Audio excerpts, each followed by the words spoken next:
Uh, yeah, sure. Or just have it on myself for now. Yep, we're good. That's funny though, like I changed the name here, but the show gets the show's not named. Yeah. Yeah. We count.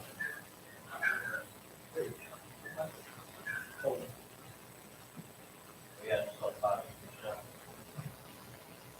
Hello? Can you guys do it? Yeah. I'm gonna go here. Yeah. Let me know if you can.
No, it's already synced. You need to change the frequency. But don't it want to find another one? No.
There we go.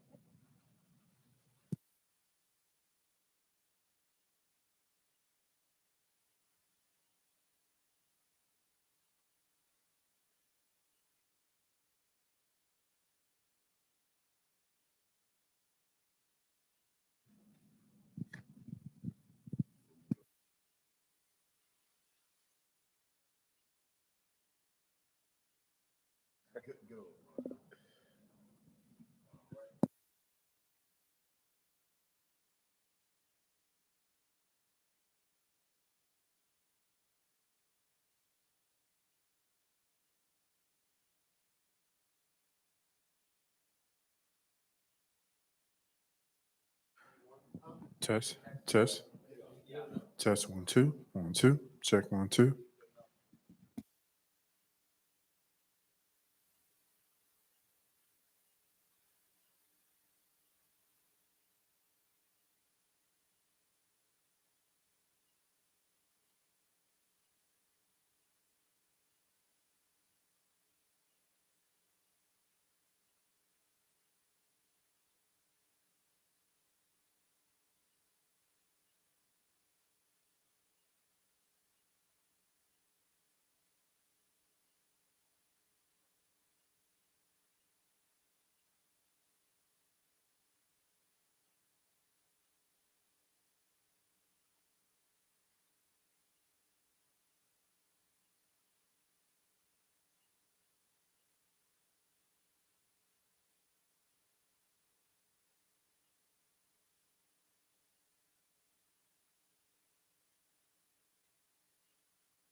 It'll light It'll up. light up, and you can start speaking.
I know, it's perfect. Did you get that?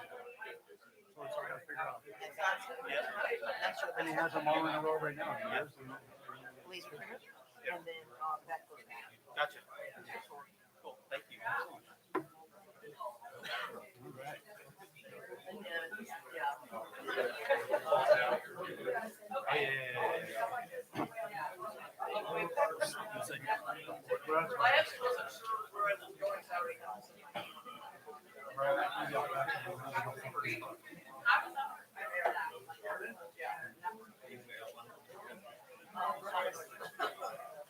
You what? Oh, yeah. Grab something there.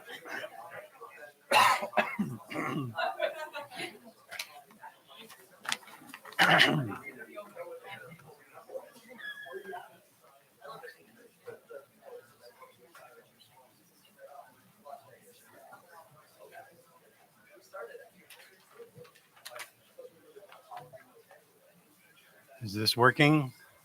Is this on right now? Everybody can hear me? No? How about now?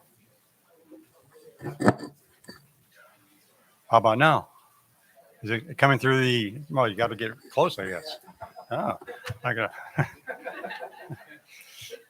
all right. Well, we'll get started because, as you know, that we have a pretty tight schedule. Carl and his group actually did a good job of shrinking it down. I was sure after Chair Homendy spoke that we were gonna, everything was going to get delayed, but we did do some great catch up. So you're here and you're here for lessons learned from pipelines investigations. And in the other room is the CO2 pipeline safety regulations. We are live streaming this, both sessions. And so I'll welcome all of our people watching us on the stream. And I want to, the good news is that we're live streaming it. So if you were trying to decide which one to go to, you obviously chose the right one. And then you can watch the other one later. Okay, so watch my own time here. So I'm Bruce Brabek. I think some of you might know me. You've seen me already standing in front of the room. I'm on the board of the Pipeline Safety Trust, and I've been on the board since its beginning. And the only reason I'm involved with pipeline safety is because my stepson, Liam Wood, was one of the three boys who died in the Olympic pipeline rupture and explosion in Bellingham back in June 10th in 1999. Liam had he's just graduated from high school 5 days before. He was enrolled in the university that fall. He was going to go to university, and he had a job that worked out where he had the day off. So he took himself to a place that he loved to be, which was Whatcom Falls Park, which is a city park, a forested park about a mile from where we lived. And he was doing his favorite thing to do, and which was fishing. He was fly fishing. So he was walking the creek and with his fly rod. And while he was there, the pipeline ruptured and 230,000 gallons of gasoline poured into the creek and came through this section that he was. It's a narrow canyon, and he was overcome by the fumes and actually fell into this creek, which is a very small creek, and drowned. The fumes continue, the gas and the fumes continue down the creek for quite a ways, and then a short while later, the fumes were ignited, and this fireball raced down the creek. Two 10-year-old boys, the other boys who died, Stephen Chorvas and Wade King, were badly injured and badly burned by the fire, and then they died the next morning. The creek was destroyed. Every living thing in the creek was wiped out for that mile and a half. And the community was devastated because we had this huge black cloud that ascended over the town. And everybody in Bellingham knows where they were that day when that occurred. And, it's still pretty a vivid memory for a lot of people. In the aftermath of that, we were asking the questions, of course, how could this have happened? We didn't even, frankly, most people didn't even know there was a pipeline running through Bellingham. And so how could this have happened? And of course, another question, how could we prevent it from happening again? we formed a group of citizens actually in the community called Safe. We put together, Carl Weimer was helped to do that. And it included the parents of the 3 boys, and it was called Safe Bellingham. And we were trying to get answers to those questions. Unfortunately, we had NTSB, National Transportation Safety Board, was leading the incident investigation. And at the time, PHMSA, which was called Office of Pipeline Safety back then, they were also on that team doing the investigation. And that was great because then we were able to get answers to that first question. How could this have happened?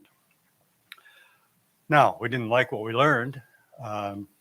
We learned that from the NTSB report that the rupture was not an accident, that there were many mistakes made. And the especially hard part of that was to realize that of those many mistakes, any one of which, if it had been handled correctly, the rupture wouldn't have happened. So it was a lessons learned, a very, very hard lessons learned. So in trying to answer the question, how can we prevent this from happening to others? Because Bellingham, this Safe Bellingham group really was trying, first attending to the pipeline in its community, but then really was looking at the bigger question. And we realized as we tried to get an answer to that question, this wasn't a Bellingham problem, that there were national problems with pipeline safety. Regulations back in 1999 were weak, enforcement was weak, best practices were weak. And we, in our group, as we kept looking at what can we do, we came up with the idea that we needed a national organization, a watchdog organization that would bring the public voice to the table to talk with the regulators, to talk with the industry, to talk with government officials. And if we're going to prevent this from happening, we were going to have to push for that. So Safe Bellingham did push for that. We got the support of the U.S. Attorney, and for the civil lawsuit that was federal civil lawsuit that was going on at that time, we got support from that for fine money, and then we used that money to set up the Pipeline Safety Trust. So the lessons learned in Bellingham led to the creation of the Pipeline Safety Trust. And you think about the title here, lessons learned. There was all the things we learned said we needed something like the Pipeline Safety Trust. And Bellingham, though, is just one of many examples since then that show that lessons learned play a significant role in pipeline safety. I think Chair Hammondy talked well. We don't really want to just focus on lessons learned. We need to broaden what we're looking at. But today's session is about lessons learned from those incident investigations. But all the corrective actions that have come out over the last 20 years, the recommendations, the enforcement actions, all those things have played a part that came out of these investigations that have led to many regulational changes as well as best practices that I think everyone would agree has moved the needle, has improved pipeline safety. So in this session today, we're going to look at some of the more current lessons learned from pipeline investigations. And I'm pleased to have 2 very experienced investigators for this presentation. If you can figure out how to go online and to look at their bios, because I understand some people are having trouble with that, please do that, but I'll give you a little information. Kim West is a pipeline investigator in charge with the Office of Railroad, Pipeline, and Hazardous Material Investigations at the NTSB. I think she must be one of those 4 pipeline investigators that the chair spoke about this morning. Oh, now it's 2. But you were probably very glad to hear her pushing for interest. So Kim West. And then we also have Chris Rule, who is the director of PHMSA's Accident Investigation Division. So like I said, 2 very experienced investigators who've seen a lot, and they have a lot they can talk about. After the presentation, I hope that we'll have some time for questions. And Kim is going to come up first and start the presentation.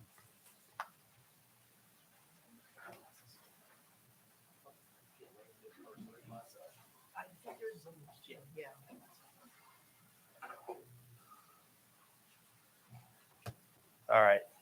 So I'm Chris Rule, director of, and I'm not Kim. Just want to point that out. It's all good. And first of all, I just really appreciate the invitation to speak with you guys today. Guys, there's a few more seats, and if you guys want to come on in, we'll get started. And I think it's always important to remember why we're all here. And Bruce, thanks for sharing your experience. And I think when we think about Chair Homany's call to zero incidences, I think that's what we're all here for. And I hope that my team can play an important role in that. AID was formed in 2017 as really trying to consolidate PHMSA's resources into one place to do just that. And so I thought I would start out with this because really this is the team that we've created since 2017. We continue to evolve, we continue to expand. This photo was taken earlier this summer when we went to Bellingham and took a visit to the incident that Bruce talked about. And I think that incident predated all of these folks. They hadn't been involved with PHMSA before that. And so I think it was really a humbling experience for all of us to be there and understand what happened and really understand why, a lot of the rules have been put in place since then to prevent such a tragedy from happening again. And so this is my team. Again, we continue to expand. I share this photo because we were there earlier this summer. And really, when I talk about the things that I talk about today, these are the guys that are actually doing all the work. So what we do, first of all, operators, anytime there's an incident, there are reporting requirements for them. And those that are most immediate have to be made to the National Response Center. And the team, we have a rotational duty where they evaluate each of those. And so I think if you're a member of the public, you should know that somebody's always on guard reviewing these reports. If you're an operator, just know that the folks I just showed you are the ones at PHMSA that are going to be reviewing these 7 days a week. And then we take a lot of care and effort in understanding those incidences when they come in, trying to understand the magnitude, trying to understand what level of response is necessary from PHMSA. And, we work closely with our state partners. And so oftentimes it's sharing those notices with our state partners and working through them to actually do the investigations. One of the things that we did when we started our team was this idea of cradle to grave. So when you first hear about an incident as an investigator, you've got it until the very, very end. And so the idea there is nothing gets lost in the shuffle. And so we monitor those. So when they first come into us, all the way until the investigation is closed out. We also, of course, conduct accident investigations. We'll talk a little bit briefly about that.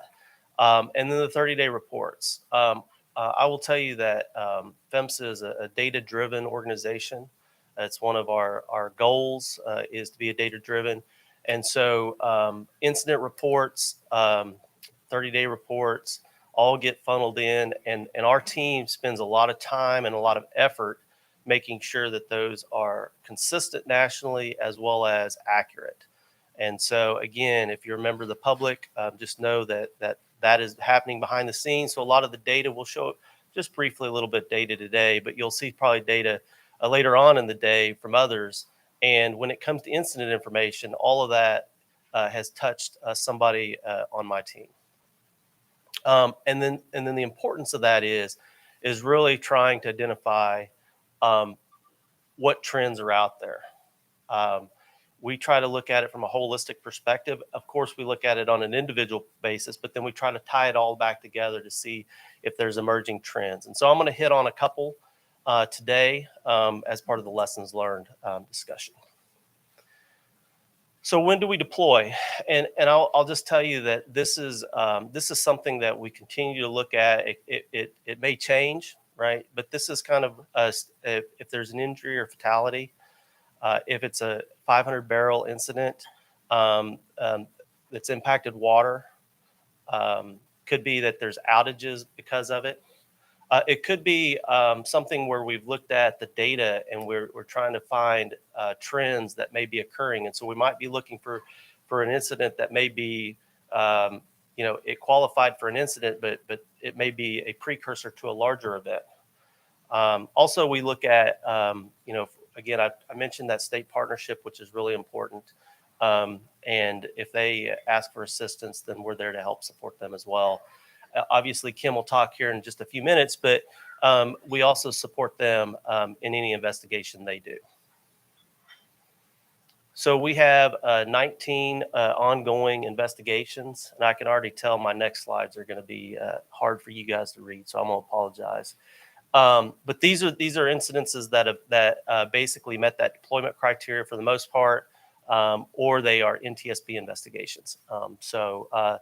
The little green dot up there was actually an incident that happened in West Virginia 2 days ago. So this is an ever-changing map, and so as things come on, hopefully things come off as well as we can conclude our investigations. Yeah, see, I'm sorry, guys. I was trying to condense the number of slides, and by doing so, I have made it so you guys can't see it. Bottom line here is this. The upper left map just shows where incidences are occurring. The map on the right, or excuse me, the diagram on the right is a breakdown of the system types. And I should just mention this is for OPS regulated, so federal interstate pipelines. I've got the similar data that's on the next slide for state regulated. And then for the operators in the room, there's the diagram on the bottom just kind of shows just why those incidences occurred. And so again, we have this data. That's really the critical part of the team looking at that, working with operators, working with states to make sure that those reports are accurate, so that we can then share these with you all. Hopefully, you'll be able to get these slides later on to really dig into it. I will just say that what we are seeing on the interstate side is about half of them are hazardous liquids.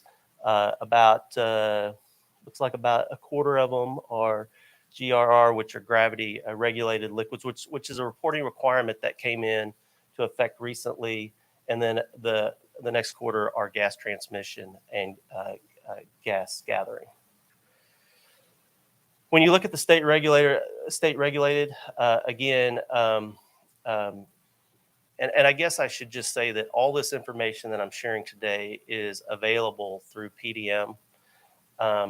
We were able to sort that data, and we have a resource that, if folks are interested in trying to do some data analysis, we have a data analysis person on our staff that allows us to do this.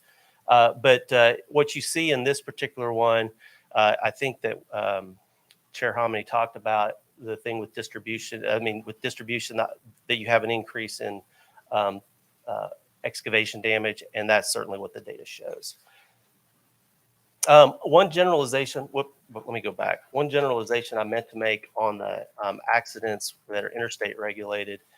You don't see this within the data without really doing a lot of crunching, and that is that the majority of the incidences that happen on hazardous liquid lines generally happen within facility bounds. And so, which is encouraging, right? So that means a lot of the stuff that's happening out on the things that we're trying to do to prevent incidences out on the right-of-ways is being effective. And so I wanted to make sure that I made that point. I did just want to share a trend, if you will, that we've seen over the last 3 years, and that has to do with control room responses. These are some incidences that have occurred. They're all unique. They all didn't cause the incident, but because of operator action, control room operator actions, they made the consequences of the spill worse. And there's all these were hazardous liquid. There wasn't a single operator, but and there was lots of reasons why they happened. We had some where when we interviewed and I should just say that some of these investigations have concluded. Some of them have not concluded and they're ongoing. But when we interviewed the control room, operators. They gave us lots of reasons why, some systems, whenever they sense a leak, they automatically shut the line on. And in a few of these cases, in many of these cases, the operator turned them back on. The controller, probably should better say controller. And there's reasons for that. And each one is a little bit different, but I wanted to just share that. So if there's operators in the room, that you'd be aware of that. We've got additional information on this that's available. Other times, screens may have been too busy, and so they didn't actually see that they had a leak. And so somebody else came in and actually saw that what appeared to somebody else as a leak, and then they took the appropriate actions. And so this is one of the things that I just wanted to share in terms of our part trying to reduce incidences. Again, they didn't lead to the incident, but it led to the consequences being worse. I know that we're going to talk a little bit. We've got a whole session on geohazards. I just wanted to mention two real quickly. The first one is Hillsborough, and I don't want to. This was a investigation that the NTSB did, so I'm only going to go into it just briefly. But this is a map of those incidences that has happened since 2004. And so one of the things that I learned, I've been with PHMSA 5 years now. One of the things that I've learned is that geohazard is a hazard that's been around. It's been a risk to pipelines that other places in the United States have dealt with since the beginning of pipelines being put in the ground. But operators have put in those locations processes to prevent incidents from occurring.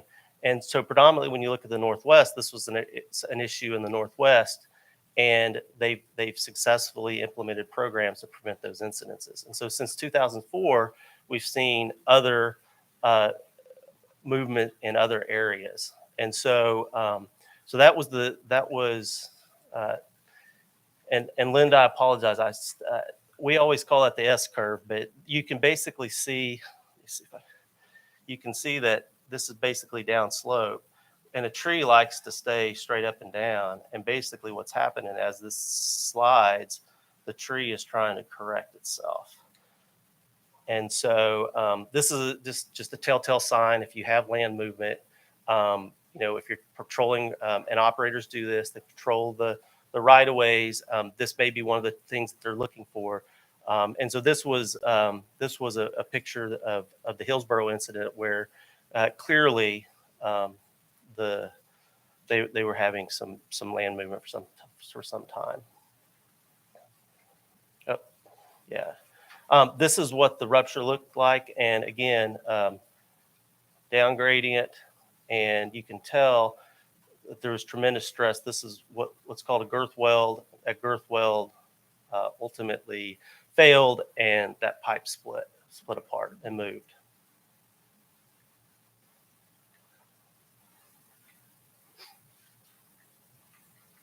It's not moving.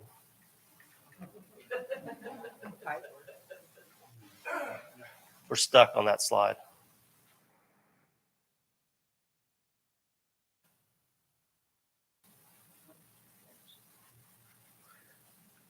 Again, don't want to go into details because I think Kim will probably hit on it, but just also wanted to mention Denbury. This was a significant event. I think it was already mentioned earlier today.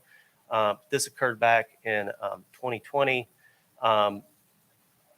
This was really, when you think about CO2 incidences, this is the most significant incident that's happened in the country.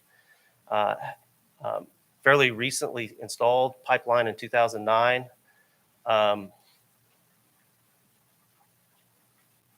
Stuck again. Before we move, go ahead and go back just one time. For folks that's not familiar with CO2, what you're seeing is the failed pipe in that crevice, and that white is essentially dry ice. For reference, this is a state highway. The hill continues up this way, but then it goes down this way as well. And so what you had an area that sloughed off, and when it did, it pushed on that pipeline. One of the things that we found about this particular incident is that the impact went further than what was previously modeled, and so this is actually a map that was produced by the emergency responders at the request of the emergency response that just kind of basically gave them a sense of how far the plume would go. In all, there was 45 people that had to go to the hospital. There was more people that were evacuated or kept out of the area, and nearly 32,000 barrels of CO2 was released. So we investigated that. Again, it was due to land movement, and ultimately we issued a proposed penalty of $3.8 million. That penalty has not been finalized.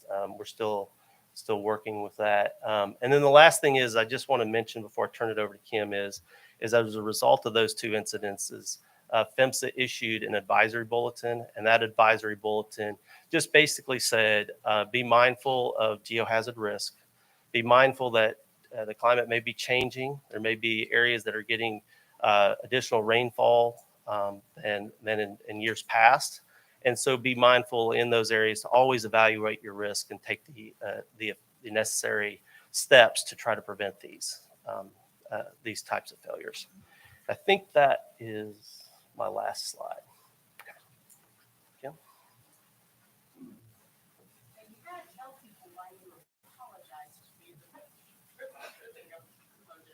What's that? Apologize to me. Oh. You stole my thunder for tomorrow. Oh, did I? I saw nothing today.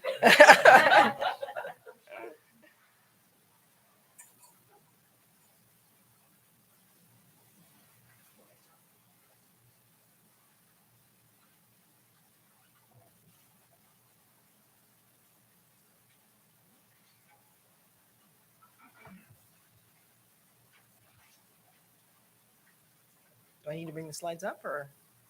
There we go. All right, because I had no power to bring them up. Anyway, good morning, everyone. And thank you so much for inviting me to come and speak and talk about the NTSB. Pipeline safety has been a part of who I am for a long time. Just a little bit about myself. I know that you already talked a little bit about my history, but I started my career with Bellingham.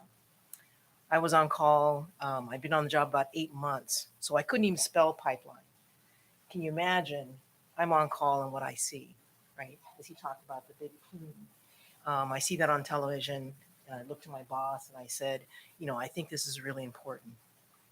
But at that point, it changed everything, changed the industry and how we think about pipelines and how it affects all of us across, whether it's natural gas or hazardous liquids. It affected us all. And so for me, that was very personal. Now,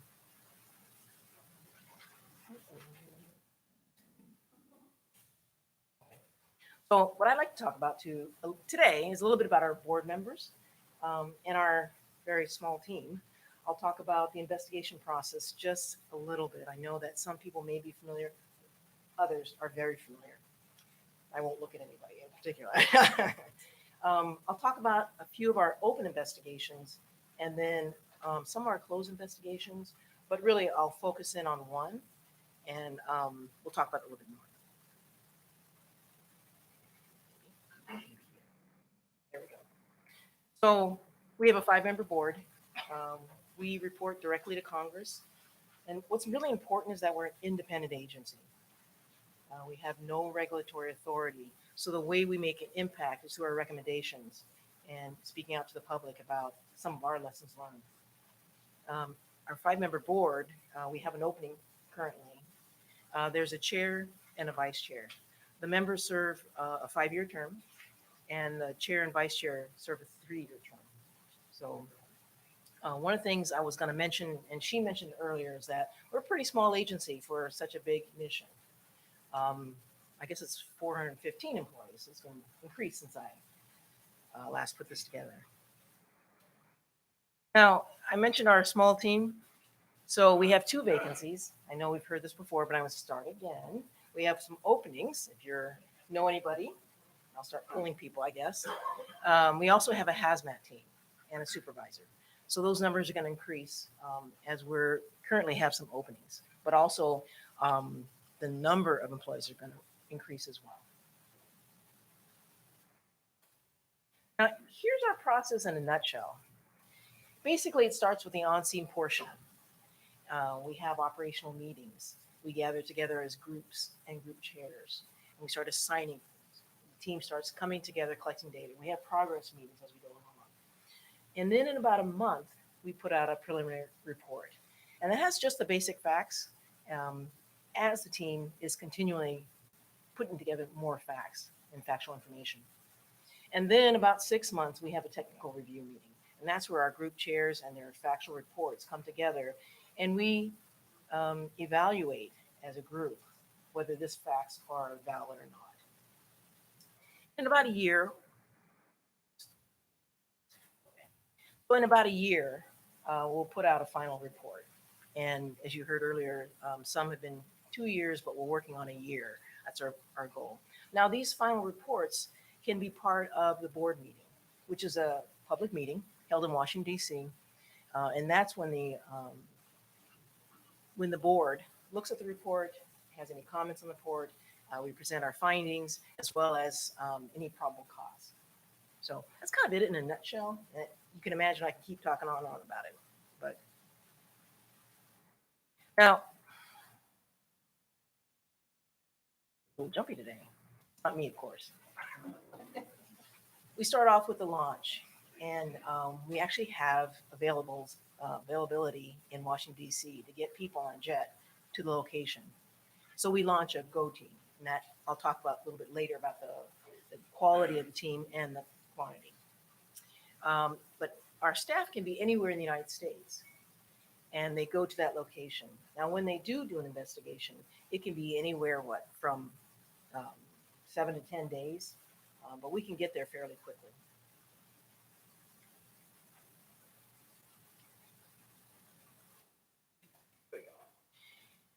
A multidisciplinary team, and with group chairs, each heading up a group. Now, depending on the complexity of investigation, it can either increase or decrease, and some can be combined. But basically, like human performance, they look at survivability, they look at drug and alcohol, they look at the conditions in which the victim found themselves. And same with survival factors. So they work with emergency responders, and they see how the medical facilities and how the victims were treated. And they work with the victim families. Emergency response looks at the operator's emergency response. So did they have procedures? Did they follow the procedures? Were they effective? And then the pipeline operations, which really looks at the operation and maintenance of the pipeline itself. And that group or team puts all that information together in a factual way. The integrity management, and lately, maybe because of the size, we've combined those two. So integrity management looks at high consequence areas. Did they do pigging? Are there elements that they need to look more closely, geotechnical? And then last, I have the metallurgical group, and that's our lab. And you've probably all heard about the lab. They look at fracture mechanics, they may look at the corrosion, but they really focus on the pipeline itself. Unfortunately, because they're looking at all modes, we're competing with when they bring in a wing, for example, or our pipeline gets put to the side. But that group is a really critical group.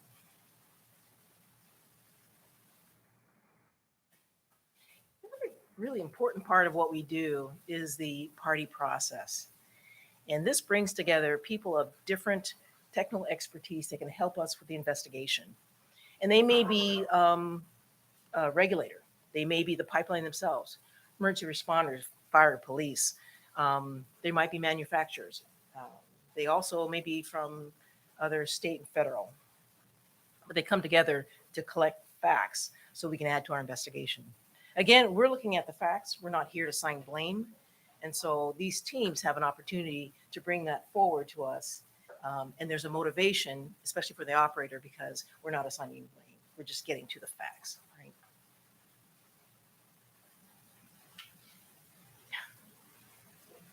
Am I going to get this yet? And really what's critical for us and the impact that we can have is our recommendations.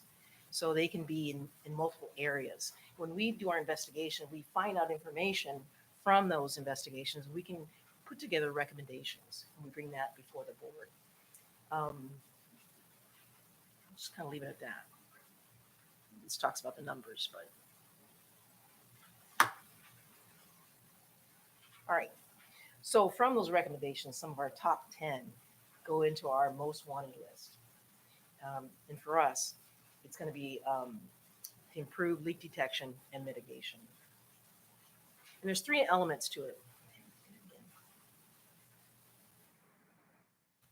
3 elements for this year's top 10 list. Quick pipelines with leak detection technology. You heard talk about install automatic shutoff valves and remote control valves. And install methane detectors in residents who have natural gas service. So our most wanted list helps us, not just the other modes, but for us to identify what's really critical. Okay. So let me talk about investigations. I'll start with our current open investigations. There we go. We have 3 currently open. Out of 22 in the last 10 years, we only have 3 open right now. And I'll talk a little bit more about these investigations. First off, I think we already talked about Edwardsville. We heard a little bit more about that earlier. But Newport Beach, California. So, and I apologize, I'm going to read because there's a lot of details here. So October 1st, crude oil began leaking out of a crack developed in the San Pedro Bay pipeline, which is just off the shore of Newport Beach, California. There was about 588 barrels that were released into the ocean that came to the surface. But near that crack, the pipeline was displaced about 105 feet, just inside the right-of-way. But near that crack, we saw scarring from an anchor area. So the team right now is collecting that investigation. They're working on that information. So you'll be seeing something soon. Currently, I don't believe the docket's open, but will be soon. And then in Coolidgeville, Arizona. So on August 15th of last year, about 5:29 a.m. local time, a 30-inch diameter natural gas transmission line ruptured in a rural area, Coolidge, Arizona, which is about 60 miles southeast of Phoenix. The rupture resulted in a 46-foot section of pipe out of the ground, and there was a farmhouse directly in the path of the blast and fire. So when the rupture occurred, all 3 family members were in the home. 2 were killed and 1 survived with critical injuries. And that docket is currently open, so you can see some of the preliminary information about it. But the team is putting together the rest of the factual information and the final report on that.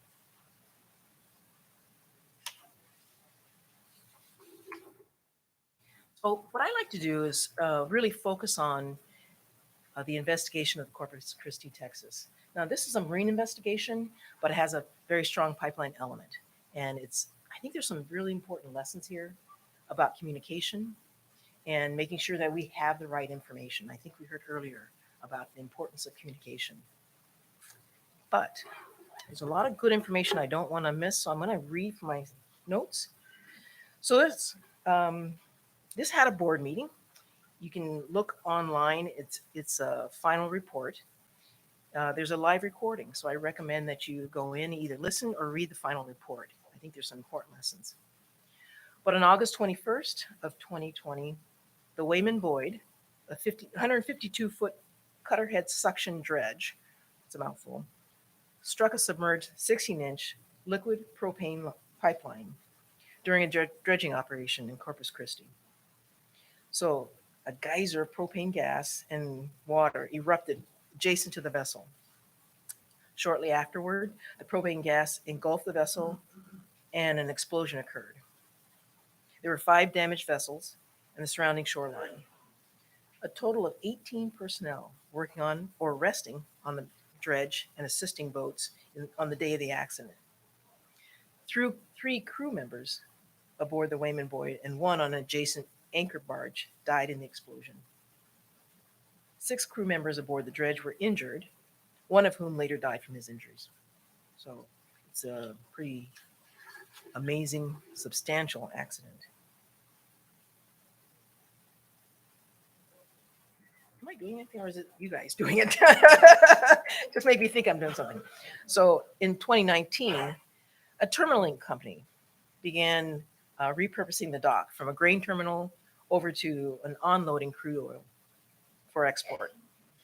As the existing dock was being modified by the terminal company, the planning for a second crude oil capability supporting larger tankers.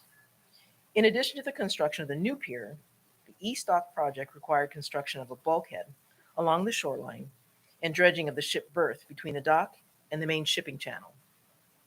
So a marine heavy construction firm was selected to construct the East Dock and dredge the associated berth. So keep in mind all the different players here. So in October 2019, the terminal company was given a permit by the Corps of Engineers to enlarge the dock another 167 feet. The marine construction firm then assigned an engineering firm, yet another person, a subsidiary of the parent company, to construct, to update the dredging plans to reflect the revised berth dimensions. Once the revised engineering plans for the project were completed, they passed it on to the marine construction company, their surveyor superintendent, who used the plans to build the dredge plan. Now, okay, you can see that there's 3 pipelines near the shore area. 1 was abandoned and 2 were active. The dock project plans did not clearly reflect the proximity of the pipelines to the dredging area. As you can see from these images, the planned dredging area was too close to the pipelines for safe operations. You can see it's about a foot off. Yeah. You can see we've gotten a closer view of it so you can see. The closest line to the shipping channel and the planned dredging work was the 16-inch propane line, which was the one that was struck. So the NTSB found that the engineering drawings for the dredging project were deficient, which led the marine construction company's project engineer misinterpreting information within the drawings and then communicating incomplete information during the one-call process. At the one-call closeout, the pipeline operator believed the pipeline was more than 50 feet from the dredging area. So this dissuaded the pipeline operator from protecting their pipeline according to their damage prevention program. So we found that more collaboration is needed between the pipeline operator and the dredging companies in order to prevent similar accidents from occurring in the future. That's kind of the message that we heard earlier.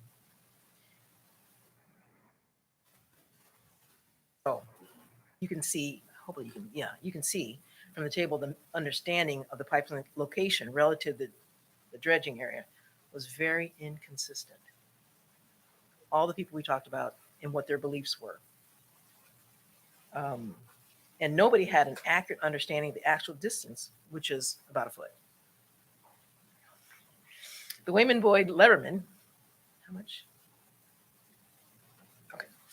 The Wayman Boyd Leverman, who's the person who operates the cutter head, was unaware of how close he was operating to the pipeline. So the NTSB determined the company did not have adequate procedures to require the pipelines to be identified prior to the work. So having written procedures and policies could have eliminated confusion about the pipeline's location and minimum tolerance distances. Oh, you can see from these photographs, the cutter head on the left and the pipeline on the right. And you can see the punctures clearly visible. So during the investigation, we found that the inherent inaccuracies in determining the cutter head location make regulated tolerance zones inadequate for safe dredging. Okay, the GPS margin of error alone wasn't sufficient to put the cutter head within striking distance of the pipeline. I think it's quite amazing. This was not my investigation, so for me it was shocking to see. We also found that the existing tolerance zones do not provide sufficient protection when dredging. While these tolerance zones may be sufficient or inefficient in land-based operations, in the marine environment, it was not helpful. So most dredging companies request full marking when dredging is occurring within 75 feet of the pipeline. Some companies request up to 500 feet. We also found the company's damage prevention program also did not provide a large enough tolerance zone for safety. And the procedures required the technician to monitor mechanical excavation performed within 12 feet of the pipeline. And we saw the distance, with no specific guidance for offshore operations. The technician marked within 50 feet of the pipeline, as he saw on the table earlier, but he believed the excavation was no closer than 55 feet. So, again, this communication became really critical. But 2 weeks after the one call was closed, Marine Construction Company requested the pipeline operator mark the pipeline with cane poles to assist the crews in avoiding placement of the swing anchors too close to the pipeline, a different purpose. The pipeline technician courtesy marked the pipeline with the unflagged cane poles because they understanding the dredging area would be outside of the 50-foot zone, where formal pipeline markings were required by pipeline operation procedures. But the leverman that operated the cutterhead was not told of the purpose of the cane poles, so no poles were observed in the area of the pipeline damage. So the NTSB concluded that although the pipeline operator courtesy marked the pipeline with cane poles, the markers did not meet pipeline excavation damage standards, nor were they required based on the incorrect information provided by the Marine Construction Company, and therefore were inefficient to visually warn the leverman of the danger of the pipeline. So you can see that there's a number of information that was not passed.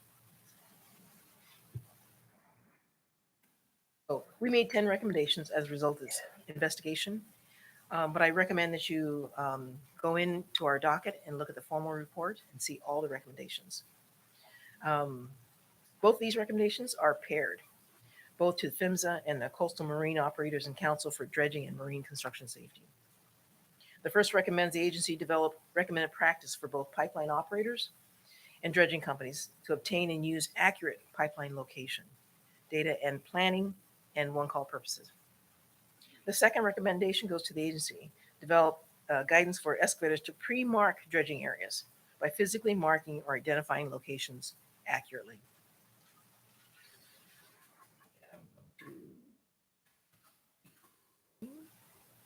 Go ahead. Oh, you can read more about that. The last investigation I was going to talk about was adopted by the board on August 1st, 2019. A 30-inch natural gas transmission pipeline ruptured near Indian Camp subdivision in Danville, Kentucky. A resident of the neighborhood whose home was located about 310 feet from the ruptured area died after fleeing from the fire. She was found outside of the potential impact radius during the emergency response.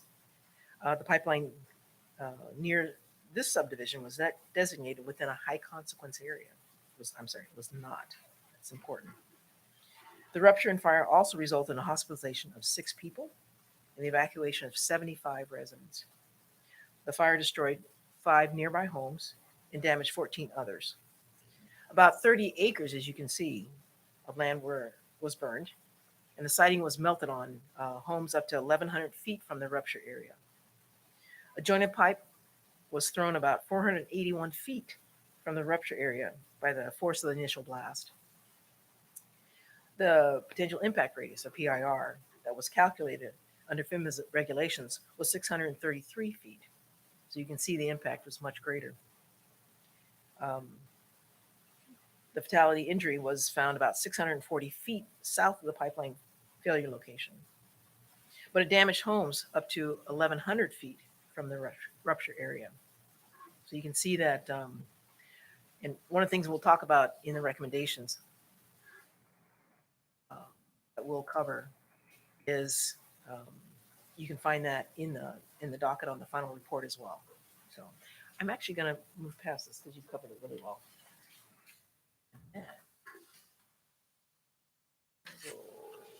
Yes, talk about Farmersville. This is an important investigation about the inline inspection and understanding the operations. So on June 28th of last year, an explosion occurred during the insertion of a pig into a launcher near Farmersville, Texas.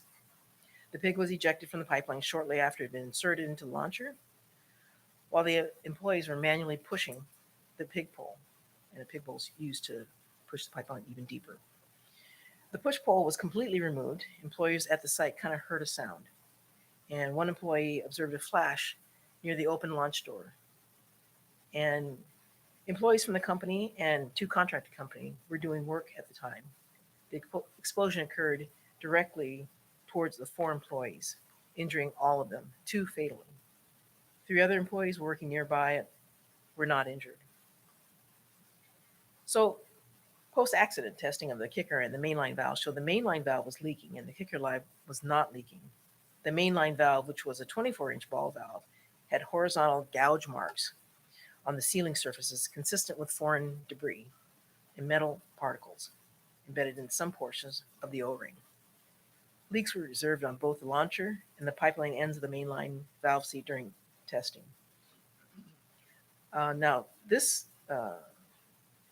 docket is open and has factual information and supporting documents, which would be interesting to learn more about. Which apparently I don't have enough time to talk about. So you can go ahead. So this is the end of my presentation. If there's any questions. That mic right here. Hey, Kim, it's Ed Landgraf with Camo. So just a comment on the Corpus Christi incident. We do have, because of NTSB recommendations, formed a national pipeline task force. We have met 2 or 3 different times. As a matter of fact, our task force had already formed before the Corpus Christi incident happened. So I co-chair that from the pipeline industry, and we work with the dredge industry as well. So we are coming out with enhanced best practices. But I just want to offer to the group that if you want to know more about protecting marine pipelines and marine pipeline education in coastal areas, we sell nothing. So go to our website, camogroup.org, and you're going to see free online training at the top. It's about an hour long. So have a lot of good things going on. And the last thing I'll say is the one call laws were designed for on land use, not for marine areas. And so we're working on tolerant zone best practices in that arena as well. So thank you for not really a question, but just a comment on some of the after action things that are going on. And if anybody wants any more information, just reach out to me, or most pipeline operators are members of CAMO. So get with one of them. Thank you. Thank you, Ed. Actually, I've taken the training. It's excellent. And I appreciate all your efforts. I think that you'll make the industry and the public much safer. Thank you. I don't have to wait for a microphone again. As I said earlier, Marlene, Dean's mom, and I are extremely appreciative and grateful for the work that happened, the work that they did. They just answered questions for us, which we didn't have answered. And they continue, as they're describing here, they continue to do that, try to answer the questions. Now, as a lady, and as I mentioned, on one hand, there was many mistakes made, any one of which could have been corrected correctly, could have prevented this from happening. Simple.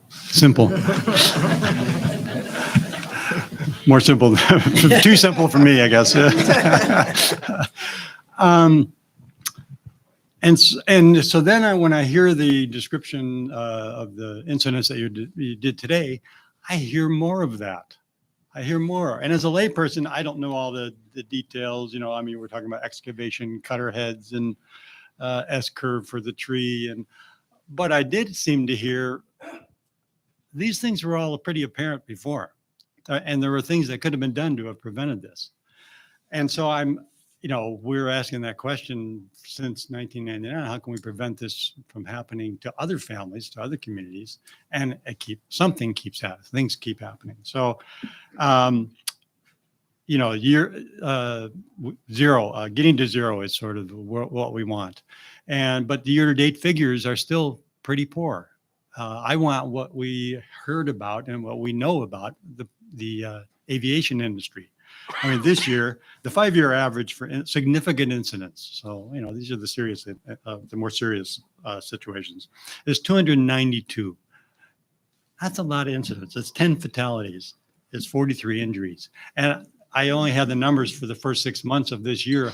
I don't think that's going to go down significant, I think it's going to stay pretty much the same.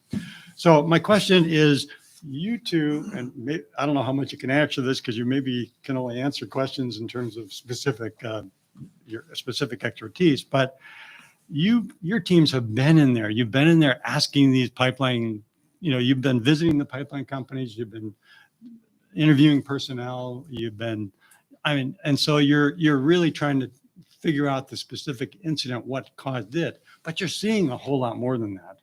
And I'm wondering, what do you see? What more needs to be done to get us to zero?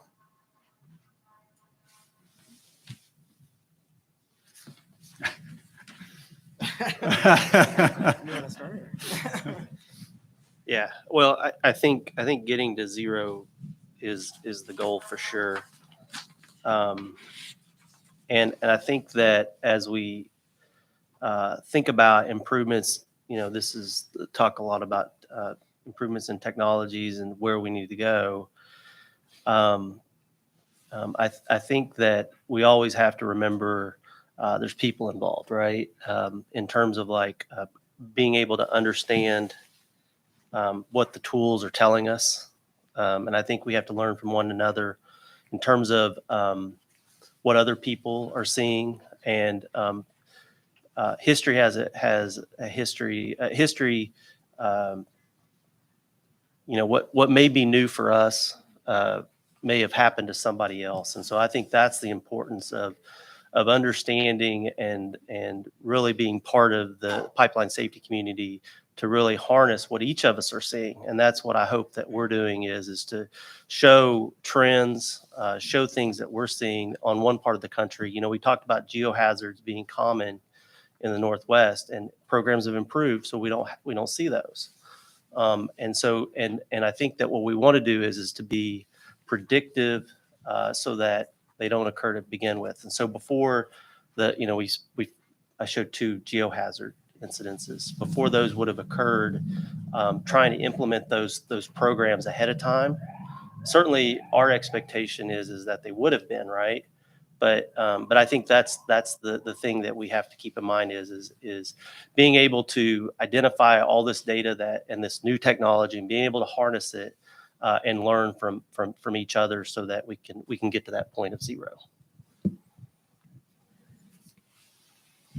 I think going along with what Chris was just talking about is, as I mentioned earlier, one of the processes that are fundamental for the NTSB is getting at factual information and being an open environment where we can not assign blame, but find out what the facts are. From there, we can learn, and we change the environment by creating an area where we're focused on what happened rather than who created it. Right? What are the circumstances so we can see it in advance? That way, when we find ourselves in because we've learned, similar situations, we can change our course, right? It's about recreating a new environment.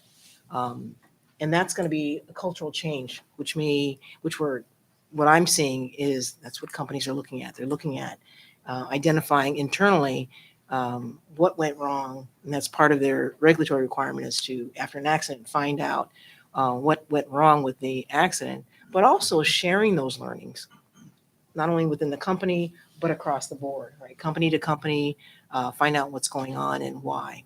So that's a big part of, I think, getting to zero is changing the culture of the way we learn things.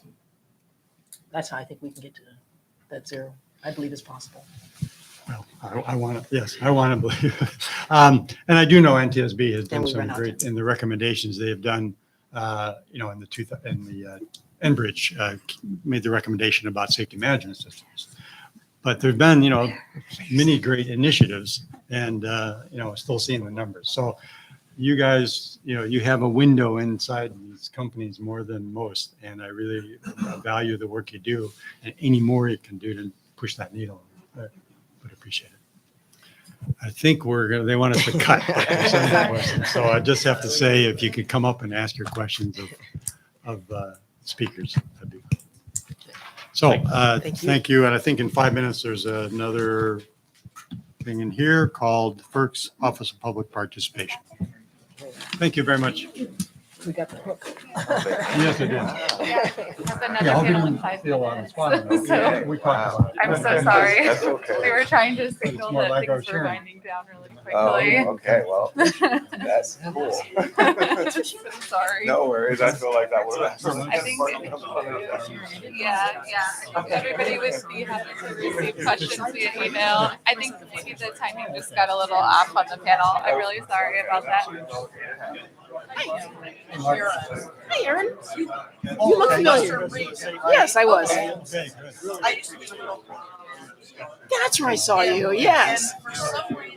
Oh, sorry. Let me just run over here real quick. Yes.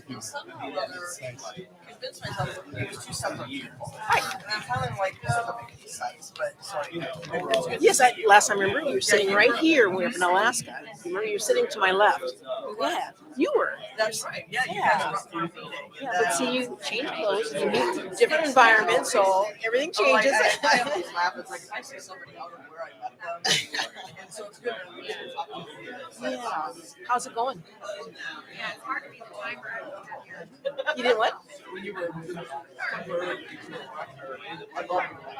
Oh, I actually got sick and I had to leave. No, she was like really pushing me to stay. And I said, I gotta get healed. Nice seeing you. Yeah. You got the card. Yes. I'm excited to be all the sessions. Okay. Do you fly fish? I didn't back then. What you do now? I do not. Now, we actually created a fly fishing course by Western Washington University in Tribute. And I go to it. Sweet. That's So I really learned great by way. doing it that A way. reminder of it. Yeah, it's so great. I love the experience. Built a mind. It's like, this is built on value. You ever need somebody to come in? My son's premier. Oh, he loves it. And he does it. Yeah. He needs to do some public service too. Oh, this is money. Oh, hi, I'm Kim West. Nice to meet you. Pretty serious one.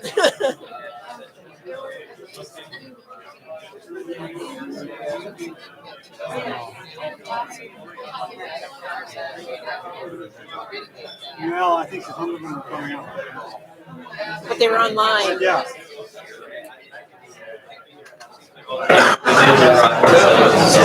We have our contact information, so you can reach out to us if you want to. Chris and me. But that notion of building in. That's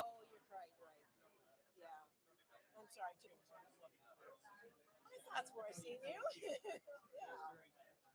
We last saw each other.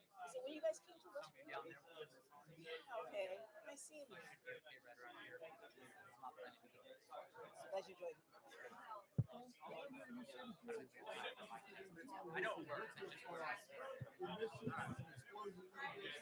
That was, I think, was Chris.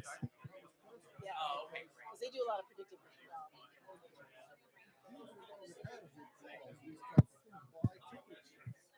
Oh, interesting.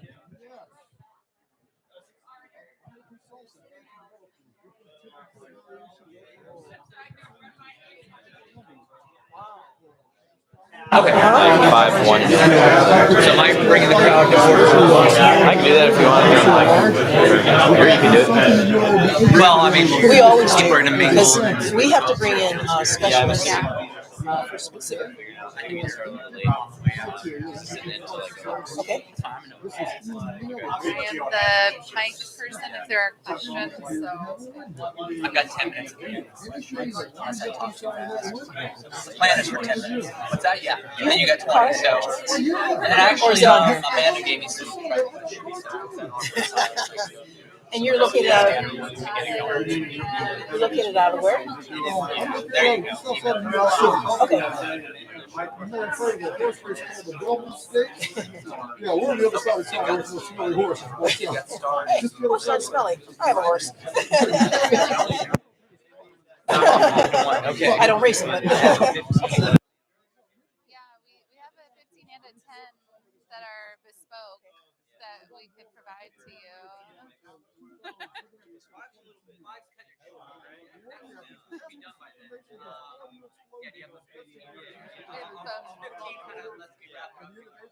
Yeah. All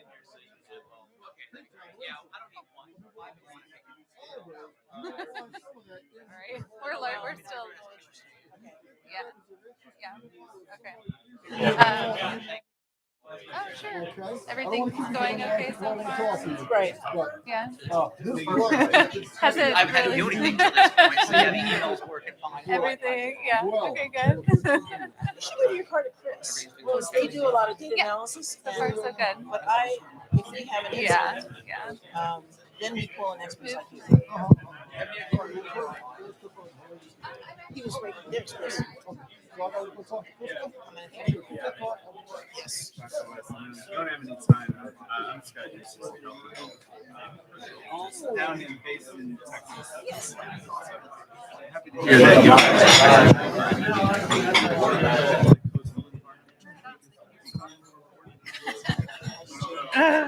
I played Safety Trust Rocks. 15-minute or hour. Yes. We're going to try and find whoever we can, but we're having close experience. Let's spread the word.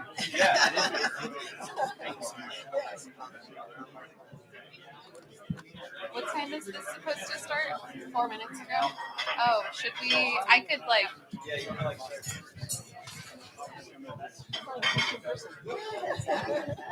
I've seen this one.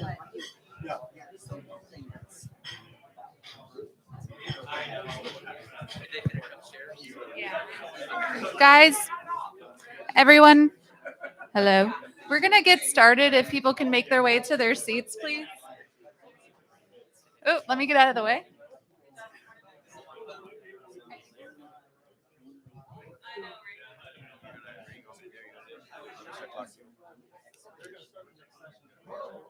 Hello.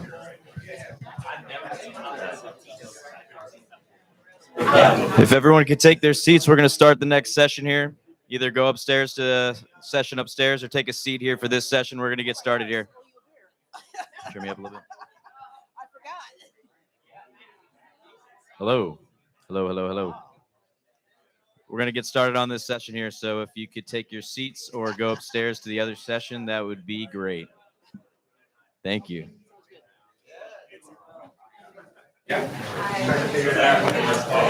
Oh, good.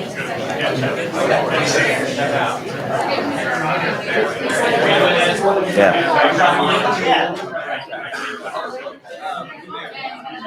Here, we just do one of these.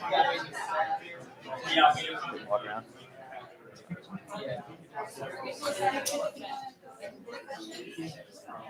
All right, thanks for coming in. We're going to start this session here soon. Can you please take your seats, or if you want to go upstairs to the other one up there. Thank you. It is straight from Washington, D.C.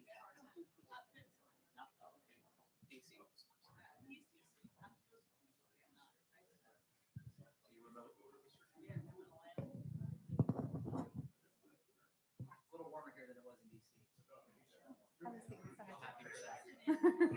Well, not just here specifically, but warmer sun.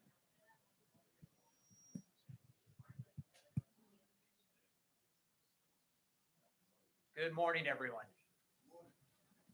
My name is John Pacanum. I am the Energy Infrastructure Program Manager in the Federal Energy Regulatory Commission's Office of Public Participation. Over the next 20 to 25 minutes, I'd like to tell you about the Federal Energy Regulatory Commission's newest office, the Office of Public Participation. Why does FERC have an Office of Public Participation? How did this office come to be? And what does this office do? Before I do, let me just spend a few minutes to tell you about myself. I think it's always important to know who you're talking to. Again, my name is John Pacanum. I'm currently a resident of Washington, D.C. However, I'm originally from California. Most people think I'm from Southern California because I look like a movie star. But no, I'm actually a rugged Northern Californian.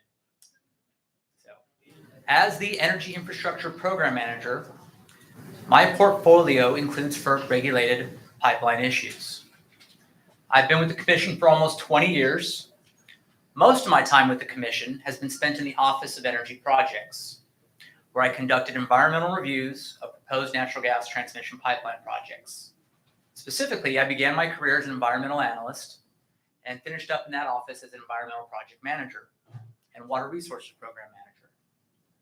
As a brief reminder, FERC is responsible for regulating the siting, permitting, and construction of interstate natural gas transmission pipeline projects. Interstate meaning literally crossing state lines or involved in the interstate transmission of natural gas. Sale of natural gas. FERC does not regulate production, gathering, midstream, or local distribution pipelines.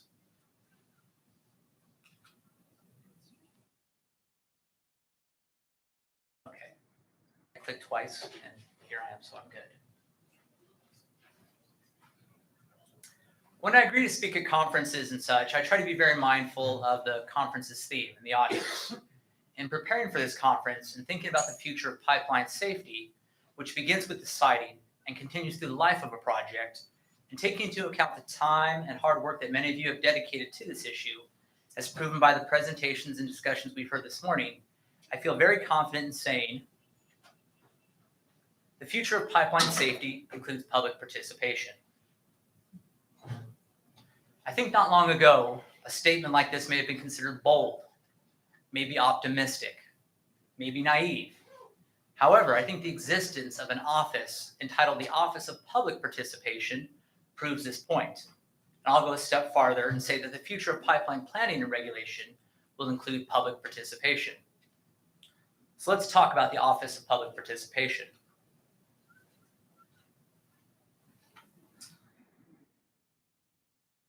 The Office of Public Participation's mission is to empower, promote, and support public voices at the Federal Energy Regulatory Commission. I think this is significant. If you'd asked me 5 years ago who at the FERC was responsible for empowering, promoting, and supporting voices, public voices at the FERC, I think I may have looked at you awkwardly. And I would have been hard-pressed to point to an individual or an office whose focus was doing this kind of work. And to be honest, I don't think FERC staff would have used the words empower, promote, and support public voices. I think I would have said, if you give us a comment, we will look at it. So again, I think this is significant. A sea change maybe.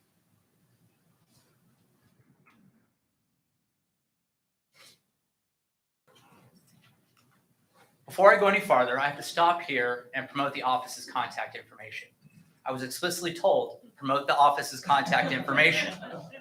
The fact is, we are a new office, just over a year old. People don't know that we exist or what we're trying to do.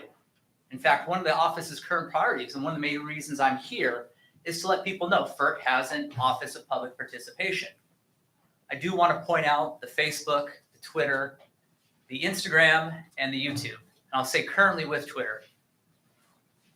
This Twitter's kind of a thing up in the air, right? I like this slide because it looks like people are thinking. And if they're thinking, they must be curious, inquisitive. You look like an inquisitive crowd. Hopefully you're thinking about this presentation in OPP. However, I suspect many of you are thinking about what's for lunch. I can't say I blame you. We're in New Orleans, and food in New Orleans is world-renowned.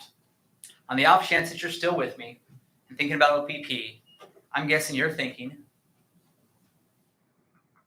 does FERC have an Office of Public Participation? How did the Office of Participation come to be? The easy answer to the first question is that in 1978, Congress added a provision to the Federal Power Act establishing within FERC an Office of Public Participation. At that time, over 40 years ago, Congress saw a need for an office at FERC to coordinate assistance to the public with respect to authorities exercised by the Commission. 40 years ago, it was acknowledged that the public would benefit from assistance. So the question then becomes, why did it take 40 years to establish an office? I think to fully answer that question will take more time than I have. So in the interest of time, I'm going to fast forward 30, 35 years when public interest in FERC matters grew significantly. However, I want to acknowledge that there are those of you here who have expressed significant concern to FERC throughout that time. Let's go back a few years. We witnessed at FERC an unprecedented growth in concern for natural gas pipeline projects. We saw increased comments to the Commission. We saw demonstrations. We saw protests. These are things that we had not seen at FERC previously. I think this concern, along with similar significant concerns for other Commission actions, maybe more on the market side and some of the other orders that the Commission issues, led some determined individuals and groups to redouble their efforts and advocate for an office to assist the public. And well, what do you know? There was an office already on the books.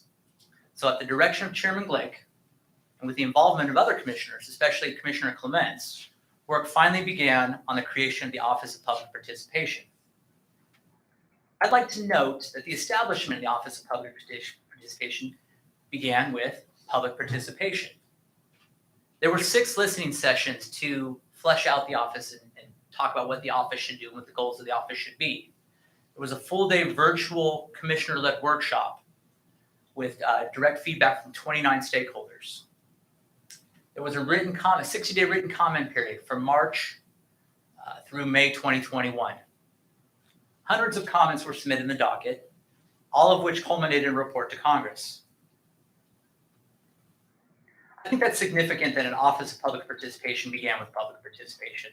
I think it's a little unusual. Offices sometimes just appear, there's some internal workings, but this office went to great pains to involve the public in what it should be doing. So here we are, December 1st, 2022. OPP has had a permanent director for 1 year, and in the past year, she has brought on a staff of 11 energy industry analysts and specialists to begin empowering, promoting, and supporting public voices at the Commission. I'd like to take a step back for a minute to give some context to OPP's mission statement. I'd like to share with you some of my prior FERC experience. As an environmental analyst and project manager with almost 20 years at the Commission, I visited hundreds of communities across the country, from Alaska to Florida, from New York to Oregon. I've walked pipeline rights away with hundreds of landowners, sat in community meetings with hundreds of concerned citizens. And all my time doing this work, I encountered members of the public who often felt overwhelmed by a strange federal agency located hundreds, sometimes thousands of miles away. I encountered members of the public who were often frustrated and unable to navigate the alphabet soup of acronyms and websites that weren't intuitive to them or designed with them in mind.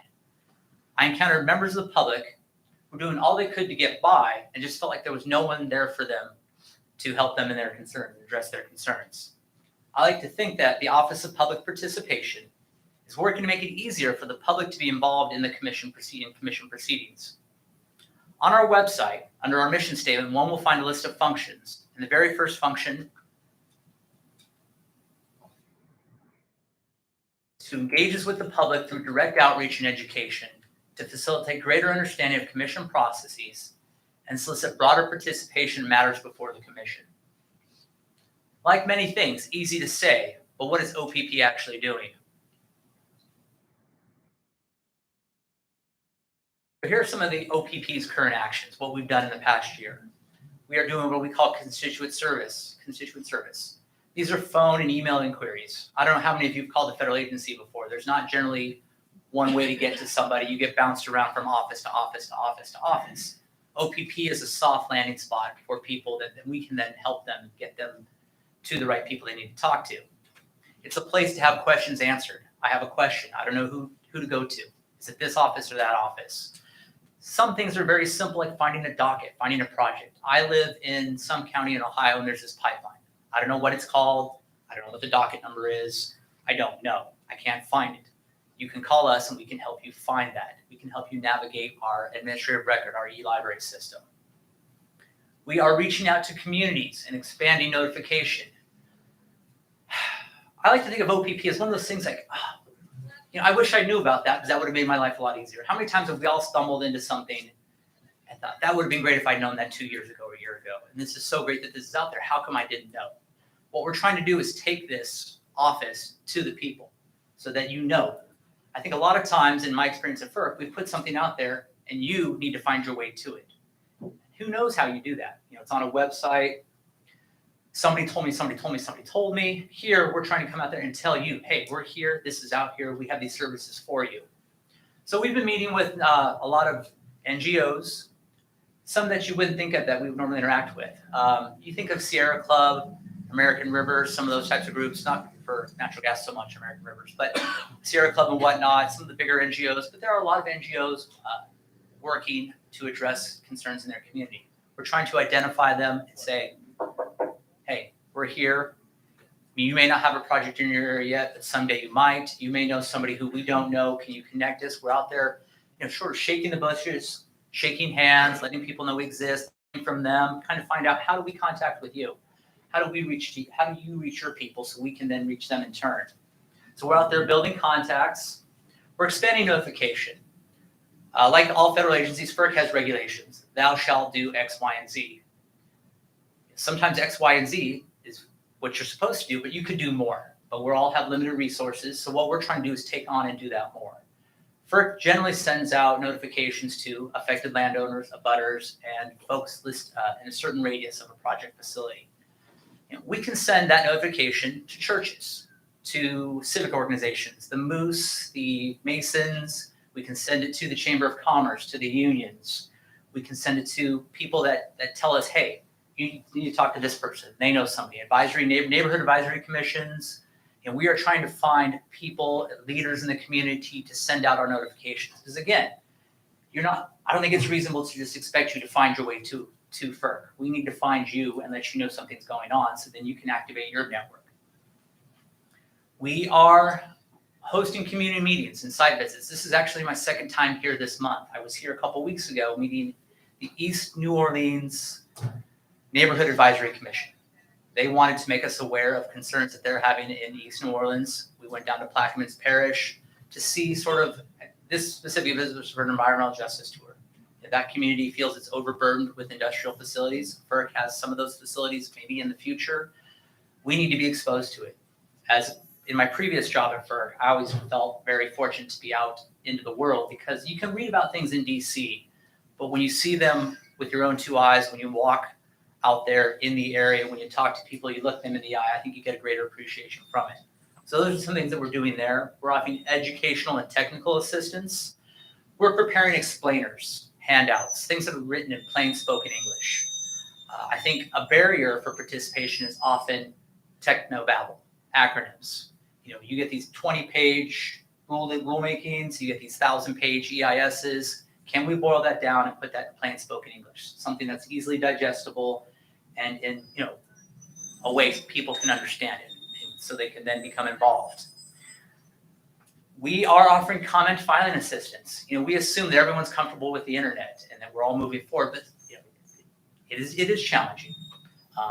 We do our best. I think we have a very good system, but I acknowledge that it could be improved. So we're there. I need help filing a document. How do I do that? How do I attach a PDF? How do I do this quick comment function that you have? So we're there to answer those questions to help people get their comments in. We are also sharing information on social media. We are trying to find other ways to reach people. Twitter, again, I mentioned that before. Instagram, Facebook. People are using these tools, and we want to be getting the information to people where they are. I mention those tools because we're also thinking about things like AM radio. And I think it kind of blows my mind that the future might be AM radio. But, there are people still out there who get plenty of information from AM radio. We sort of think that newspapers are gone, but there are plenty of newspapers still out there. Maybe they're not dailies and they're weeklies, but people read the paper. And I don't think that we should our office doesn't think we should take them for granted or not post in those anymore. So we're looking at all forms of media, also with the mind on new media.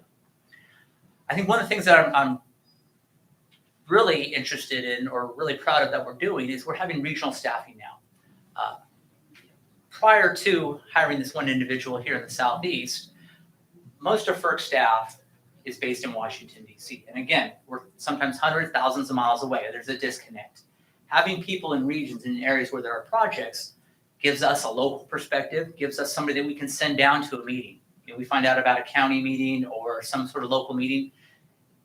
We have to navigate from DC, you know, the travel process, which is not easy. I don't know how many people are federal employees here, but Concur and some of those programs that we have to manage are just cumbersome. But we have somebody we can just send down to a meeting. We can have somebody come talk to somebody. I think it's great that we're doing that. We hired somebody in the Southeast region here to handle projects on the Gulf Coast. We're looking to add somebody in the Northeast and another person across the country. So those are some of the things that we are currently doing. Some of the things that we are thinking about doing is trying to improve our language access and translation services. Not everyone speaks English. Not everyone speaks English proficiently. You know, these are communities that have been traditionally underrepresented and not served well. So can we translate our documents? When we have meetings, can we have a translator there? Can we have a translator available when somebody calls in? So I think that's something we're exploring. We are, and I mentioned this earlier about AM radio, you know, communications to those without high-speed internet. A lot of people in this country live in an area where they do not have high-speed internet. You know, these websites that we have work great if you have high-speed internet, but not everyone does. So how do we structure ourselves so that those key people are involved? I had a project out in Oregon in my former job here at FERC, and we tried to break down documents into 20 megabyte chunks so that somebody could download and rope a Wi-Fi network. Because a lot of times you just drop a 1,000-page PDF with a lot of graphics and figures. That'll take 2 days to download if it can be done. So we're thinking about ways to reach out to those folks, make sure the information is accessible to them. We are thinking about recommendations to improve NEPA scoping process. I don't know how many of you have ever been to a FERC NEPA scoping meeting. Give us your comments. And that's it. So we like to think about how can we improve that? How can we make it easier for people to give us comments? They've told us they want to know a little bit more about what's going on. I can't comment if I don't understand. And I can't understand because this is 1,000 pages of things that don't exactly make sense to me. Can you boil this down? Can you help me understand the process and the project so that then you can improve our comments to you? So those are things that we're thinking about.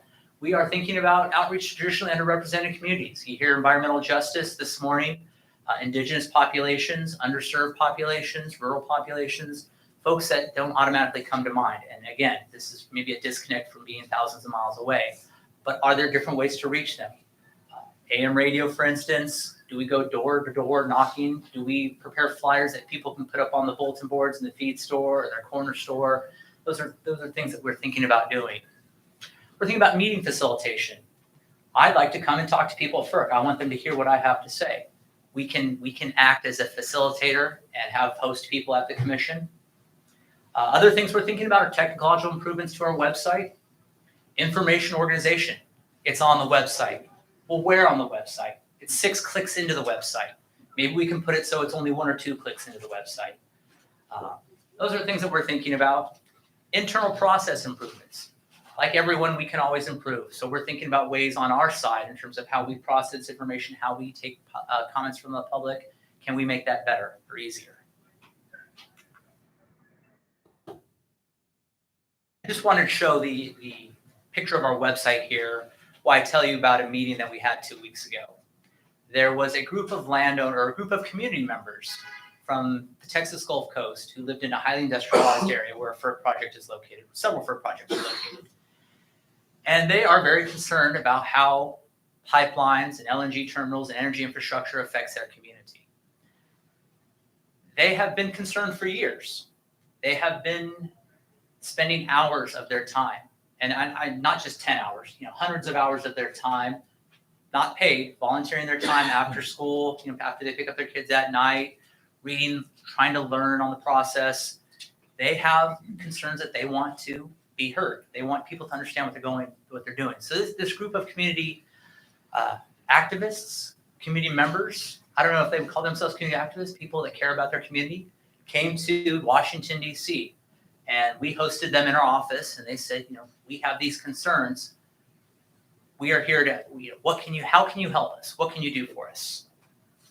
And it was really impressive because in my time at FERC, there's not a lot of group of landowners that come in and get a meeting. And I say landowners, community, you don't have to be a landowner to be concerned about a project. These were people who lived in town, people that weren't necessarily 500 feet from a pipeline. They were 5 miles from a pipeline, but they understand the impacts and they have the various concerns that they do.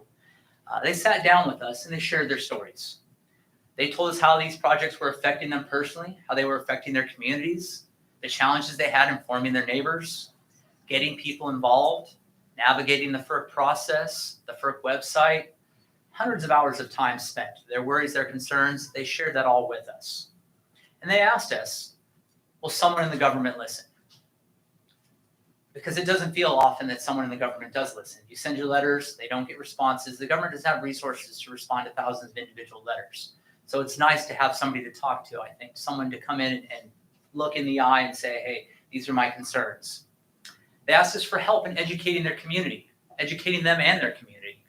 They asked us for help navigating the acronyms and the concepts found in the applicant documents and the operator documents and in FERC documents. They wanted to know where they can offer their comments, where they can participate, not just for the immediate action in front of them, but in the future. We've seen the life of a pipeline is 50 to 100 years. They're thinking about tomorrow, not just today. Some of these people live with the projects in their backyards, literally.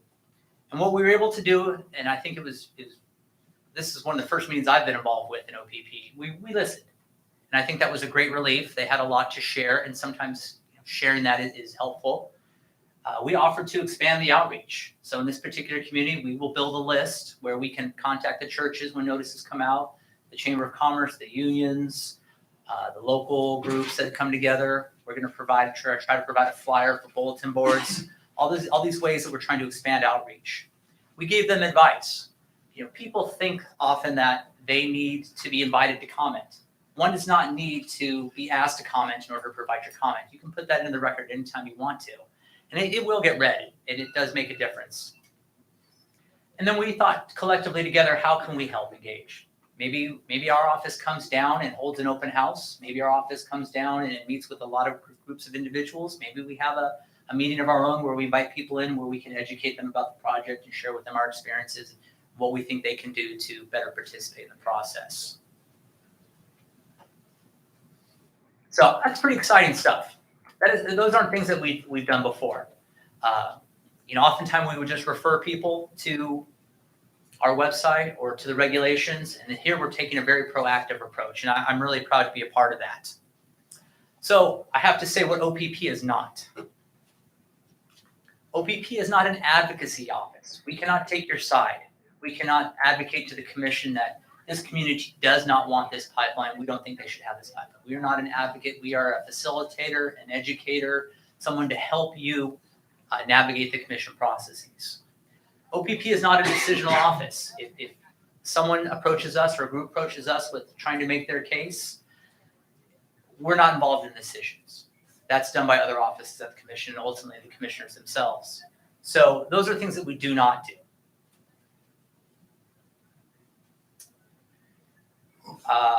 One of the things that when I want to stop here for a second, because you'll often hear federal employees talk about ex parte.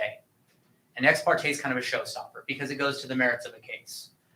OPP staff is non-decisional, so ex parte is not an issue for us. We can talk about the merits of your project. We can offer you some advice, share with you some experiences, maybe connect you to other folks that have gone through similar processes. We can do those things. We don't throw up, I'm sorry, it's ex parte. We can't talk anymore.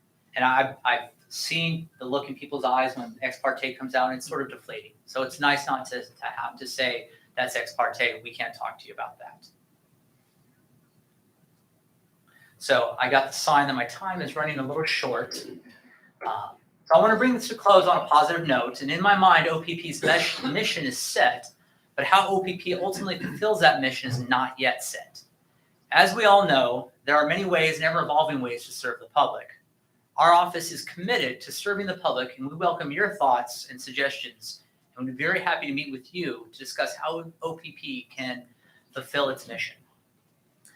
So I want to stop there and move to some question and answers here in just a minute, but I wanted to back. There you go. So that is in a nutshell OPP. Questions? Yes.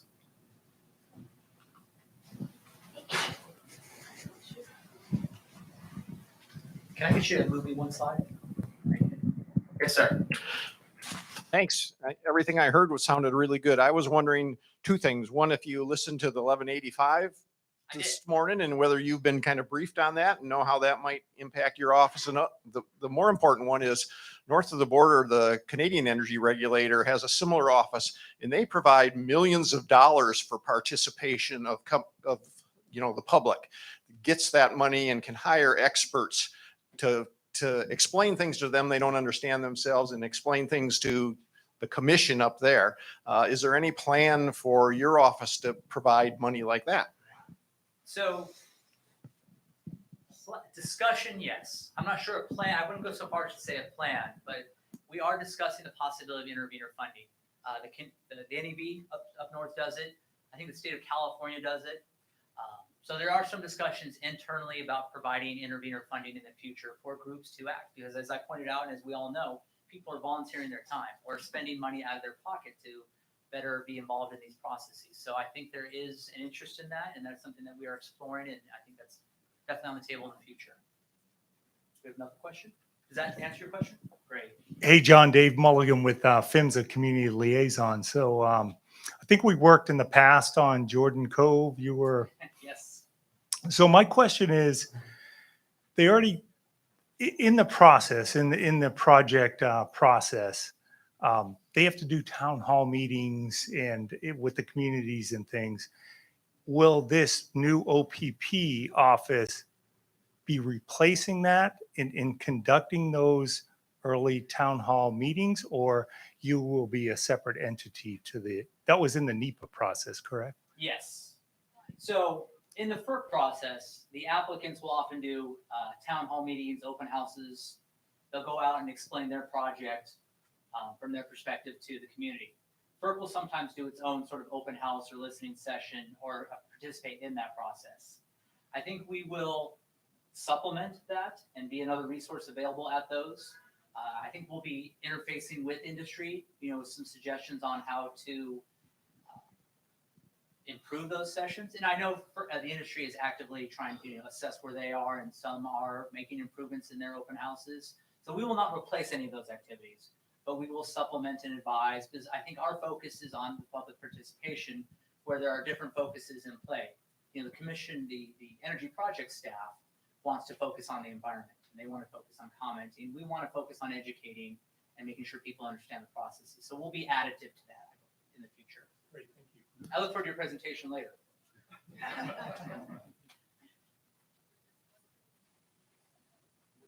Jordan Cove, that was a doozy, huh? You were saying that you're not a advocacy office, which makes perfect sense. But with some operators, there are challenges in how they do their public engagement, and that to be honest, some operators just don't do it very well. Will OPP, when they see things that could be done better in a specific process related to a specific project, reach out to that operator and say, hey guys, you're really missing the boat here in terms of how you're communicating with the stakeholders and with the communities along your route, the local governments along your proposed route. Is OPP going to do that sort of, it's not really advocacy, but it's working with the operator to make a better process?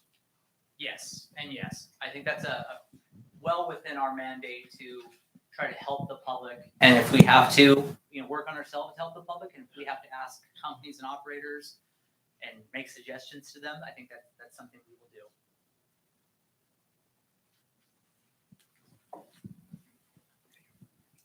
I'm wondering if you have any plans for changing the way scoping meetings are held.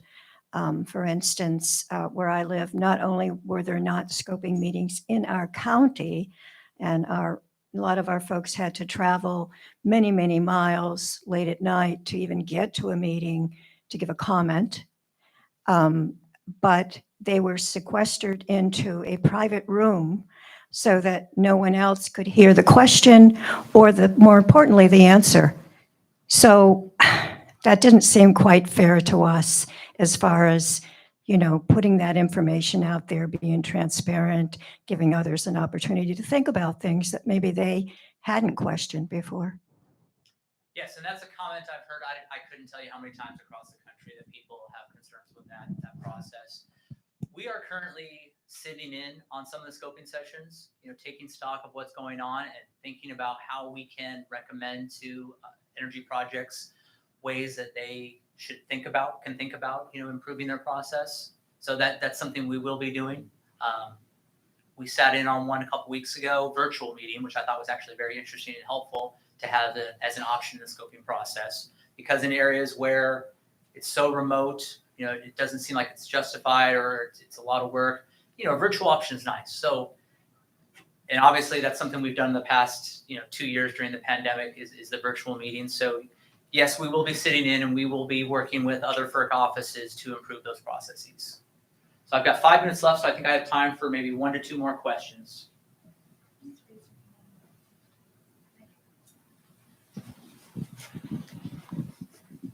I think in our minds, a lot of things are on the table. We want to help the public participate in the process, and we're going to look at everything that we can to do that. Hi, John. Sean Quinlan, Community Liaison, PHMSA. I was just wondering what sort of outreach and engagement you're currently developing at the OPP for underserved communities. So we have a draft environmental justice outreach plan that we are revisiting and looking at just to see how we can do that work. It is certainly on our list of priorities, not only environmental justice communities, but indigenous populations and underserved, maybe rural populations. So we are developing or thinking about how we can reach out to them. And I mentioned, the AM radio, the newspapers, the flyers, trying to identify community leaders. So-and-so knows somebody. Sometimes it's reaching out to the fire chief or the police chief, making sure that we're covering all those bases. I think sometimes we assume we're doing that, but then we're not. And then it's also following up with phone calls, not just a 20-page notice, to whom it may concern. Can we individualize that contact a little bit and remind folks that these things are out there and stress to them their importance and our desire to have them participate in the process. So we've got a lot of things on the table, and I think we're looking to other agencies to see what they've done, but we hope to do a lot more of that in the near future. Last one, I think. Oh, I need 2 more. Okay. I think they want to bring the mic to you for the online crowd. I'm right here. Hi, Kirk Jelwer from Arizona State. One of the things that I had noted in the workshops in the formation of OPP was the issues of publics not really understanding jurisdictional differences, and they say, "Oh, can you help me with this?" You say, "Oh, that's really not in our purview."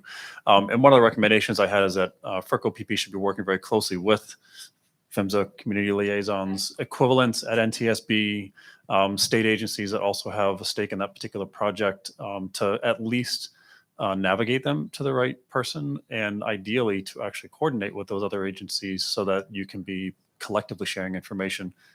I mean, personally, I feel like that is a very worthwhile question that shouldn't have to be asked, right? You should be aware of each other and what you're doing in these same spaces. Well, the point's well taken, and I'll point to carbon sequestration pipelines.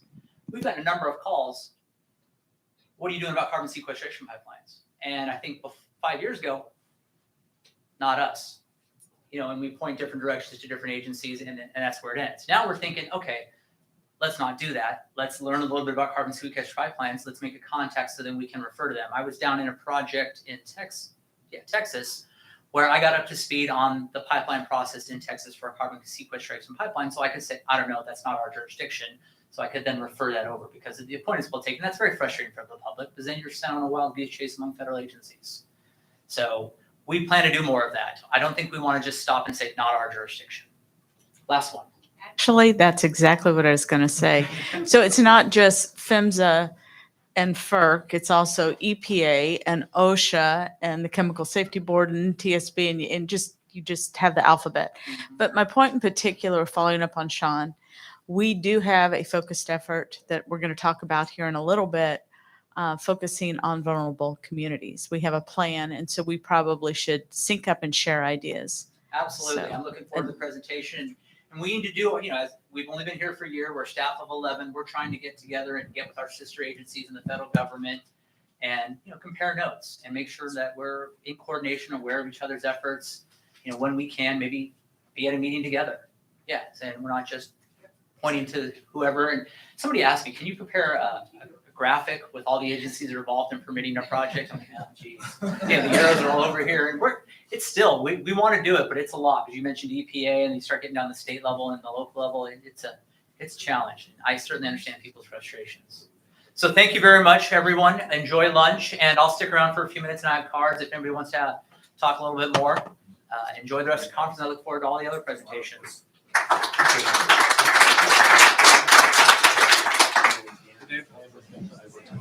Good. How about you? Got my question.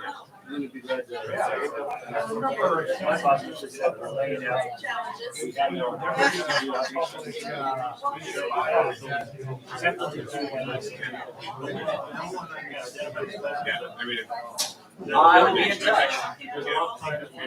We're getting Yeah, absolutely. Great. Yeah, like go talk to him. Ryan wanted to talk to Fritz.